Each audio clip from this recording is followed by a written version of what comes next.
सभी छात्रों को नमस्कार करते हुए आज हम 8वीं कक्षा के तीसरे गद्य पाठ मेरा देश मेरी माँ पाठ के बारे में अध्ययन करेंगे। यह पाठ संकलित पाठ है। उससे पहले मेरा नाम अलगी महबूब अली, मैं श्री लिंगप्पा बसप्पा पूर्व प्रौढ़शाला देवी बसरू हावेरी तहसील हावेरी जिला में पिछले 4 वर्षों से हिंदी शिक्षक के रूप में कार्य कर रहा हूँ। आप सभी छात्र अपनी अपनी पुस्तकें खोलकर पृष्ठ संख्या 18 में देखें, मेरा देश मेरी माँ। यह एक संकलित गद्य पाठ है। इस संकलित गद्य पाठ का उद्देश्य आशय मैं आपको समझाता हूँ। देखिए, शत्रु से देश की रक्षा करना देशवासियों का परम पुनीत कर्तव्य होता है। सभी हम सब का कर्तव्य यह होता है कि हम सब अपने देश की रक्षा करें। यह हमारा आद्य कर्तव्य होता है। किसी भी तरह से, किसी भी रूप से हम अपने देश की रक्षा करना यह हमारा एक कर्तव्य, पुनीत कर्तव्य है। और लड़ाई में पीठ दिखाकर भागना नहीं चाहिए। जो भी लड़ाई हो, चाहे वह कौन सी भी लड़ाई हो, उस लड़ाई में हम पीछे मुड़कर नहीं आना चाहिए, अर्थात पीठ दिखाकर नहीं आना चाहिए। उस लड़ाई में धैर्य से आगे बढ़कर सामना करना चाहिए, इस पाठ का आशय है। और सीना तान कर आगे बढ़ना चाहिए, तभी तो वीर विजयमाला पहनते हैं। हम सीना तान कर धैर्य से आगे बढ़कर दुश्मनों को ध्वस्त करना चाहिए, दुश्मनों को हरा देना चाहिए, तभी तो वीर जवान यह अथवा लड़ाई या युद्ध में विजय प्राप्त कर सकते हैं। और इस घटना से बच्चों में साहस और वीरता का भाव जागता है। इन घटनाओं से बच्चों के मन में, आप सभी के मन में क्या गुण जागता है कि वीरता का भाव जाग उठता है। वे अपने कर्तव्य के प्रति सजग हो जाते हैं। वे भी, अर्थात आप सभी छात्र अपने कर्तव्य के प्रति क्या हो जाते हैं, जागरूक हो जाते हैं। और सजग होना अर्थ, इसका अर्थ है जागरूक हो जाना। तो चलिए, इस पाठ का आशय तो आप सभी छात्रों को मालूम हो गया। अब हम गद्य की ओर चलेंगे। देखिए, सभी छात्र अपने अपनी पुस्तकें खोलकर पृष्ठ संख्या 18 में देखिए। सन 1965 की एक शाम, हर तरफ शांति का वातावरण था। किसी तरह की कोई आशंका नहीं थी। देखिए छात्रों, 1965 की एक शाम, उस शहर में, उस गांव में किसी के मन में कोई भी आशंका, कोई भी चिंता नहीं थी कि इस शहर पर दुश्मनों ने आक्रमण करेंगे। इस बात की कोई भी आशंका नहीं थी। सब अपने अपने कामों में व्यस्त थे, निश्चिंतित थे। तब दुश्मनों ने भारत पर आक्रमण कर दिया। तभी दुश्मनों ने भारत पर आक्रमण कर दिया, युद्ध कर दिया। अचानक हुए इस हमले ने भारतीय सेना को चौंका दिया। अचानक से हुए इस हमले, इस युद्ध से, इस आक्रमण से भारतीय सेना चौंक गई, क्योंकि सेना को कोई सूचना नहीं थी, कोई पता नहीं था कि दुश्मन राष्ट्र हम पर आक्रमण करेगा या युद्ध करेगा। इस बात की कोई सूचना नहीं थी, इसलिए वे निश्चिंतित थे। इस कारण से अचानक हुए इस हमले ने भारतीय सेना को चौंका दिया। छुट्टियां बिताने अपने घर गए सैनिकों को तुरंत वापस आने के आदेश भेजे गए। जो सैनिक, वातावरण तो साफ था, कोई आशंका नहीं थी कि हमारे देश पर शत्रु राष्ट्र युद्ध करेगा या आक्रमण करेगा। इस बात की कोई हमें आशंका नहीं थी, इसलिए कई वीर सैनिक छुट्टियां बिताने अपने अपने घर चले गए थे। उन सभी वीर सैनिकों को जो अचानक हुए इस इस आक्रमण से सभी को तुरंत वापस युद्ध भूमि को आने के आदेश भेजे गए। छुट्टियां बिता रहे भारतीय सेना के ही एक मेजर को जब सूचना मिली तो जाने की तैयारी कर उन्होंने मां के पैर छूकर प्रणाम किया। उन्हीं सैनिकों में से एक भारतीय सैनिक छुट्टियां बिताने अपने गांव चले गए थे। तब उसको यह आदेश मिला कि आप तुरंत युद्ध भूमि को लौट आएं। यह आदेश देखकर उस मेजर वीर सैनिक ने वापस जाने की तैयारी करते अपने मां के पैर छूकर प्रणाम किया। मां का ममत्व जाग उठा, आंखों में आंसू भर गए और उन्होंने बेटे को सीने से लगा लिया। देखिए, एक माँ का प्यार ही ऐसा होता है, चाहे उस माँ के जैसा प्यार इस दुनिया में कहीं भी नहीं मिलेगा। आप माँ के प्यार को कोई मोल भाव नहीं कर सकते। अगर यदि कोई माँ के प्यार का वर्णन भी नहीं कर सकता, उस प्रकार अवर्णनीय है माँ का प्यार। तब अभी आए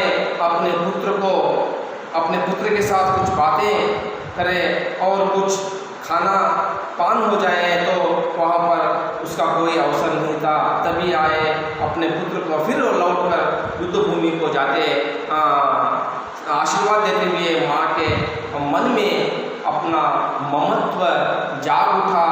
तभी माँ के आंखों में आंसू आने लगे। माँ के आंखों में आंसू भर उठे। रोते हुए माँ ने अपने बेटे को सीने से लगा लिया। मेजर का गला भी रूंध गया, पर तुरंत ही मातृभूमि का स्मरण हो आया। तब मेजर माँ के ममत्व को देखकर, माँ के प्यार को देखकर मेजर सैनिक को भी बहुत दुख हुआ। उसका गला भी सूखने लगा, गला रूंध गया। तभी वह मेजर सैनिक को तुरंत ही अपनी मातृभूमि का स्मरण हो गया। युद्ध भूमि को जाते हुए पुत्र के सिर पर हाथ रख आशीर्वाद देते हुए माँ ने कहा। तभी रोते रोते माँ ने अपने बेटे सैनिक को, मेजर को आशीर्वाद देते हुए कहा, क्या कहा? बेटे, इस समय राष्ट्र रक्षा ही प्रत्येक भारतीय का सबसे बड़ा कर्तव्य है। बेटे सुन लो, इस समय, अब का समय जो है, सभी प्रत्येक अपने भारत की रक्षा करना सभी का कर्तव्य है। तुम भी धैर्य से अपने भारत की रक्षा करना। जाओ और दृढ़ता से अपने कर्तव्य का पालन करो। जाओ, तुम भी जाओ बेटे, अपने देश की रक्षा करना और दृढ़ता से, धैर्य से अपने कर्तव्यों का पालन करना। याद रहे, भारतीय परंपरा सीने पर गोली खाने की है, पीठ पर नहीं। माँ ने एक बात कहकर अपने बेटे को युद्ध भूमि के लिए भेज दिया। कौन सी बात कहकर? बेटा याद रहे, युद्ध में कभी भी पीठ मत दिखाना दुश्मनों के सामने। धैर्य से आगे बढ़ना, उनका सामना करना। देखिए, युद्ध में कभी पीठ मत दिखाकर पीछे मत आना, आगे बढ़कर दुश्मनों का सामना करना। यही भारतीय परंपरा है। इस प्रकार माँ ने अपने बेटे को आशीर्वाद देते हुए युद्ध भूमि को अपने बेटे को भेज दिया। युद्ध भीषण रूप से फैलता जा रहा था। युद्ध बहुत ही भीषण रूप ले रहा था। बहुत ही गहरा युद्ध होने लगा। इच्छोगिल लहर का मोर्चा भारतीय सेना के लिए चुनौती का दीवार बना खड़ा था। देखिए, इच्छोगिल लहर एक लाहौर से 14 किलोमीटर की दूरी पर स्थित यह इच्छोगिल लहर, वहां पर युद्ध करने के लिए दुश्मन राष्ट्र के सैनिक तैनात हैं। वहां पर जाने की जो मोर्चाबंदी थी, उस मोर्चाबंदी को नेता के रूप में स्वीकार करने के लिए एक सवाल ही खड़ा हो गया। कौन सा वीर, कौन सा सैनिक इस इच्छोगिल लहर की मोर्चा का दायित्व संभालेगा, यह प्रश्न उठा। देखिए, इच्छोगिल लहर अर्थात लाहौर से 14 किलोमीटर की दूरी पर स्थित एक प्रदेश, एक स्थल जो वहां पर शत्रु सैनिक तैनात हैं। वहां पर भारतीय सेना जाकर उन शत्रुओं का नाश करना है। उस कार्य के लिए एक नेता चुनना था, एक नेता का नियुक्त करना था। यह भारतीय सेना के लिए एक सवाल ही था। देखिए, प्रश्न उठा, इस अवैध दीवार को तोड़ने की जिम्मेदारी कौन निभाएगा? स्वाभाविक रूप से एक प्रश्न उठा। देखिए, उस इच्छोगिल लहर की अभेद्य जो भेद न किया हो, जो तोड़ा न जाए, अभेद्य दीवार को तोड़ने की जिम्मेदारी कौन निभाएगा? यह प्रश्न भारतीय सेना के लिए उठा। कार्य आसान नहीं था, सीधे मौत के साथ जूझना था। वह काम, वह कार्य आसान नहीं था, बहुत ही भयानक था, बहुत ही दर्दनाक था, बहुत ही कठिन था। उस कार्य को जिम्मेदारी के रूप में अपनाना, सीधे मौत के मुंह में जाकर खेलना, जूझना था। उस तरह वह कार्य बहुत ही कठिन था। पर वीर कभी मौत के भय से रुके हैं? तुरंत एक वीर ने इसका दायित्व स्वीकार कर लिया। ये गांव से आए हुए वही मेजर थे। क्या मौत को डरकर वीर कभी पीछे हटे हैं? नहीं। इसलिए उसी सैनिकों में, इन्हीं सभी सैनिकों में से एक वीर सैनिक ने वह दायित्व, वह जिम्मेदारी को संभालने की नाम लिया। साहब, उस जिम्मेदारी को मैं नेता के रूप में निभाऊंगा, इस प्रकार कहकर वह जिम्मेदारी को अपने सर ले लिया। वह मेजर कोई नहीं था जो अपनी माँ के आशीर्वाद पाकर गांव से आया हुआ वही मेजर था। मौत की परवाह किए बिना मेजर ने मोर्चा संभाल लिया। मौत की परवाह नहीं की, वह मेजर ने मौत को नजरअंदाज किया, मौत की परवाह नहीं किया और वह इच्छोगिल लहर मोर्चा को संभालने की जिम्मेदारी अपने सर ले ली। वे धीरे धीरे आगे बढ़ने लगे। दिल दहलाने वाली गोलियों का शोर कानों के पर्दों को फाड़ने की कोशिश कर रहा था। देखिए, मुखिया का कार्य वही होता है, आगे आगे बढ़ना, पीछे पीछे अपने सैनिकों को साथ लेकर आगे बढ़ने की कर्तव्य, आगे बढ़ने का कार्य ही मुख्यस्थ का होता है। उसी प्रकार वह मेजर आगे आगे बढ़ने लगे, पीछे सैनिक आते रहे। उसी तरह उसी समय शत्रुओं की गोलियां कानों के पास ही होकर जा रही थीं। इस तरह जा रही थी कि दिल दहलाने लगा। कानों के पर्दे फाड़ने की कोशिश कर रहे थे। क्या? दुश्मनों की गोलियां।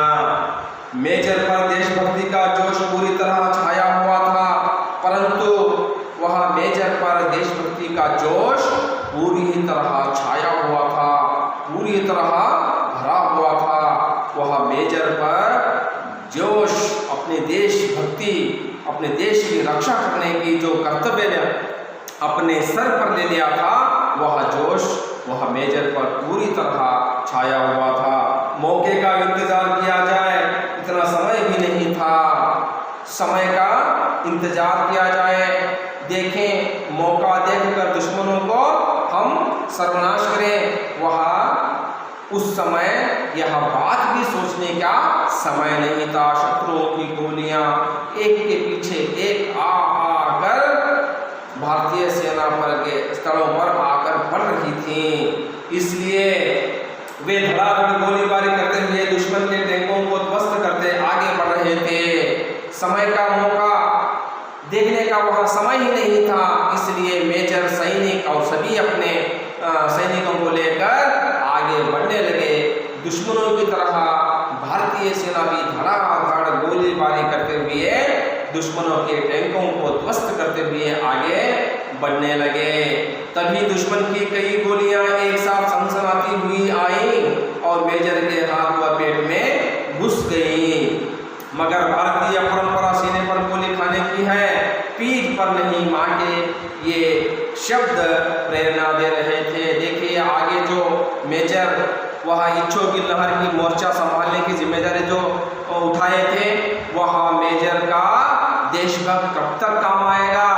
दुश्मन की गोलियां मेजर के सीने पर आकर घुस गईं, मेजर के पेट व सीने में आकर घुस गईं, मेजर को गोलियां लग गईं। तब वह मेजर को अपनी माँ की आशीर्वाद देते समय बात याद आ गई। माँ ने यह बात कहकर मुझे युद्ध भूमि को भेजा था। क्या बात कहकर भेजा था?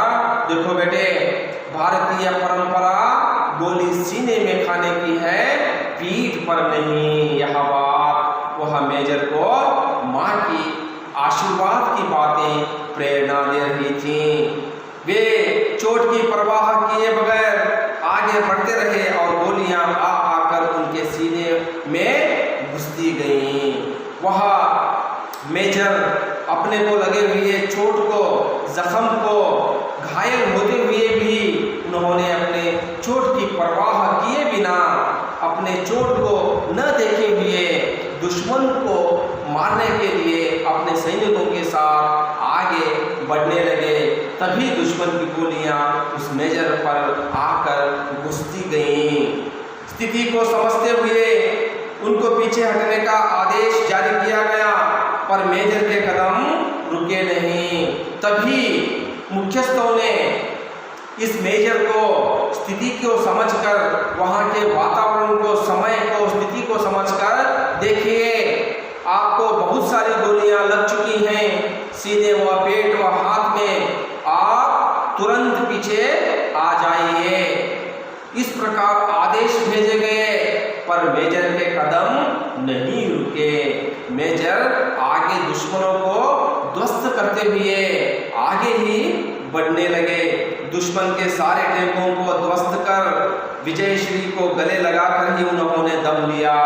देखिए सभी दुश्मनों के टैंकों को ध्वस्त किया, सभी दुश्मनों को मार दिया और तभी विजयश्री होकर ही मेजर दम लिए, अर्थात सभी दुश्मनों को उन्होंने मार दिया। तुरंत ही अमृतसर के सैनिक अस्पताल में उन्हें लाया गया। तुरंत ही उस मेजर को अमृतसर के जो सैनिक अस्पताल में उन्हें दाखिला दे दिया।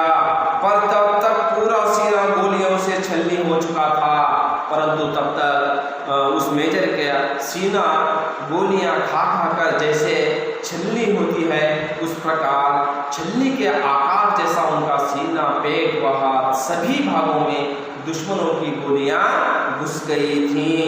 रूंधे गले से अधिकारियों ने पूछा, दुखित होकर रूंधे गले से सभी अधिकारियों ने उस मेजर को पूछा, क्या पूछा? आपकी कोई अंतिम इच्छा है? आपकी कोई अंतिम इच्छा है? आपकी कोई अंतिम आशा है? इस प्रकार प्रश्नार्थक रूप से उस मेजर को सभी अधिकारियों ने पूछा।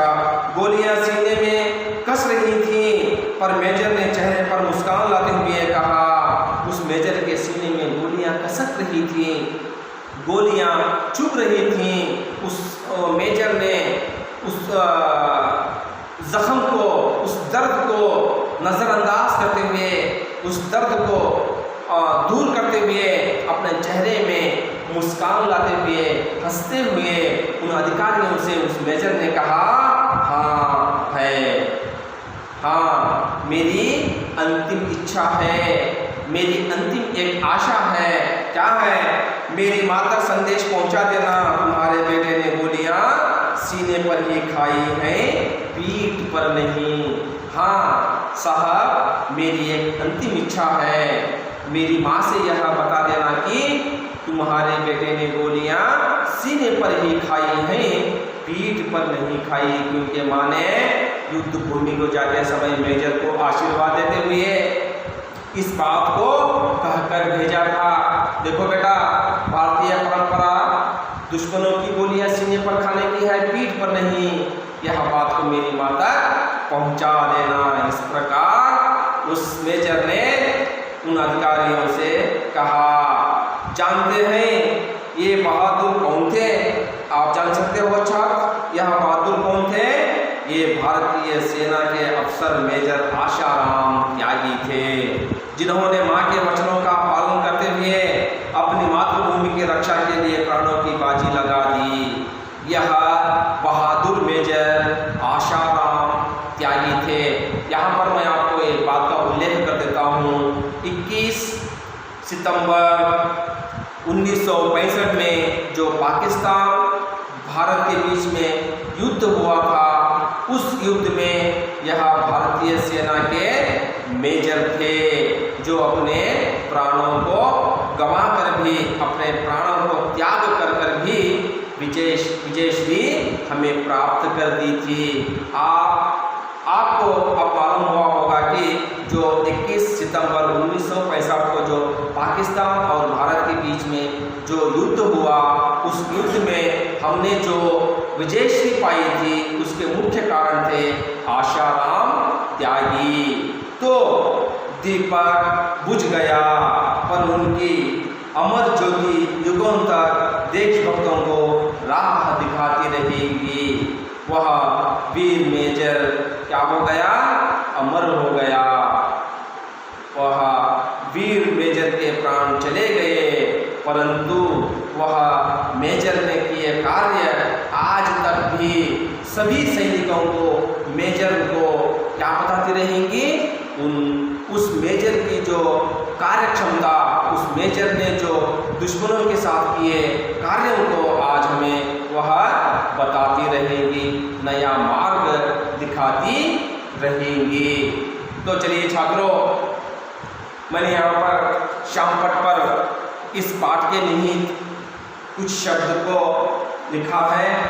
देखिए, विलोम शब्द है श्याम, उसका विलोम शब्द होगा सुबह, और उसी तरह बड़ा, उसका विलोम शब्द होगा छोटा। उसी तरह अभेद्य शब्द है, उसका विलोम शब्द होगा भेद्य। और तोड़ने, इसका विलोम शब्द होगा जोड़ने। और आसान, इस शब्द का विलोम रूप होगा कठिन। स्वीकार शब्द का विलोम शब्द होगा तिरस्कार, अस्वीकार हो सकता है। और गांव शब्द का विलोम शब्द होगा शहर। और यहाँ पर देखिए, आगे शब्द, इस शब्द का विलोम शब्द होगा पीछे। और अंतिम शब्द, इसका विलोम रूप होगा प्रारंभ। और सीना, इस शब्द का विलोम शब्द होगा पीठ। यह सीना है और यह पीठ है। तो छात्रों, यहाँ पर अन्य एक शब्द मैंने लिखा है श्यामपट पर, माँ। यह अन्य शब्द है इसका बा। और यहाँ पर एक वचन बहुवचन शब्द कुछ आए हुए हैं इस पाठ में। एक वचन है, इसका बहुवचन रूप होगा अनेक। और दुश्मन शब्द आया हुआ है, उसका बहुवचन होगा दुश्मनों। छुट्टी शब्द आया हुआ है, इसका बहुवचन होगा छुट्टियां। सैनिक एक वचन, सैनिकों बहुवचन। गोलियां बहुवचन, गोली एक वचन। कान एक वचन, कानों बहुवचन। पर्दा एक वचन, पर्दे बहुवचन। टैंक एक वचन, टैंकों बहुवचन। अधिकारी एक वचन, अधिकारियों बहुवचन। वचन एक वचन, वचनों बहुवचन। युग एक वचन, युगों बहुवचन। इस प्रकार इस पाठ के निहित आए हुए शब्द को भी मैंने आपको बता दिया है। आशा करता हूँ इस पाठ आप सब छात्रों को पूरी तरह से मालूम हुआ होगा। धन्यवाद।